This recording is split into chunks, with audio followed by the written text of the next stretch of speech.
Hello, നമുക്കിന്നൊരു beetroot പച്ചടി ഉണ്ടാക്കി നോക്കിയാലോ.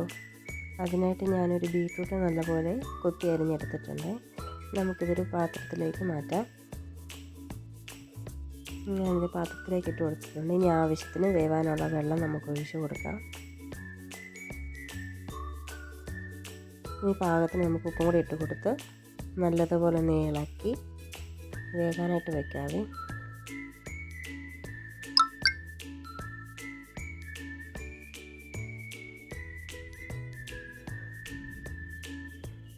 അപ്പോഴത്തേക്ക് നമുക്ക് ഈ മിക്സിയുടെ ജാറിലേക്ക് കുറച്ച് തേങ്ങ ചിരവിയിട്ട് കൊടുക്കാം.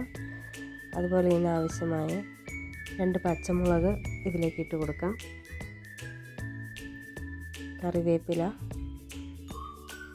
കടുക്, ഒരു ചെറിയ കഷ്ണം ഇഞ്ചിയും കൂടി നമുക്കിതിലേക്ക് ഇട്ട് കൊടുക്കാം. നമുക്കിത് നല്ലപോലെ തന്നെ അരച്ചെടുക്കാം.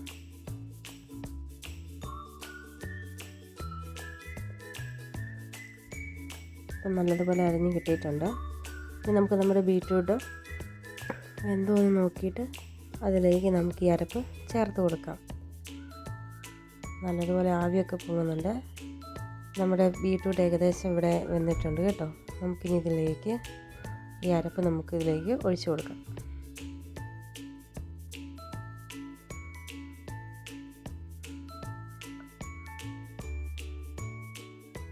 കുറച്ച് വെള്ളം കൂടി ഒഴിച്ച് കൊടുക്കുന്നുണ്ട്.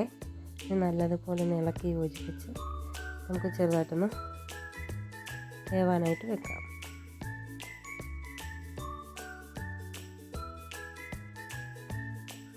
ഇനി ഇതിലേക്ക് നമുക്ക് ആവശ്യമായത് നല്ല തൈരാണ് കേട്ടോ. നമുക്ക് നല്ല തൈര് ഒന്ന് ചെറുതായിട്ടൊന്ന് ഉടച്ചെടുക്കാം.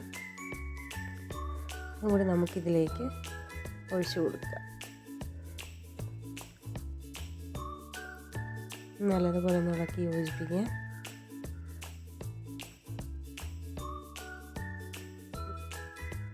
ഇനി നമുക്കിതിലേക്ക് കടുക് വറുത്ത് ഒഴിക്കാം. അതിനായിട്ടൊരു പാൻ അടുപ്പിൽ വെച്ച് അതിലേക്ക് എണ്ണ ഒഴിച്ച് കുറച്ച് കടുക് നമുക്ക് ഇട്ട് കൊടുക്കാം. കടുക് നല്ലപോലെ പൊട്ടി വരുമ്പോഴത്തേക്ക് നമുക്ക് അരിഞ്ഞ് വെച്ചിട്ടുള്ള കൊച്ചുള്ളി ഇതിലേക്ക് ഇട്ട് കൊടുക്കാം.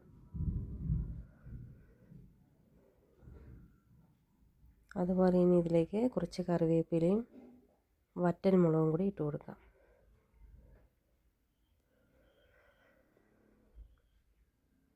നന്നായിട്ട് ഇളക്കി കൊടുത്ത് ഇതൊന്ന് മൂപ്പിച്ചെടുക്കാം.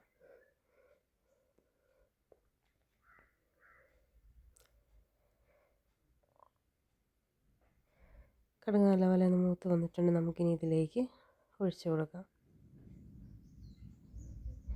ഇനി ഒന്ന് ഇളക്കിയും കൂടെ എടുത്തു കഴിഞ്ഞാൽ നമ്മുടെ ബീറ്റ്റൂട്ട് പച്ചടി റെഡി ആയിട്ടുണ്ട്.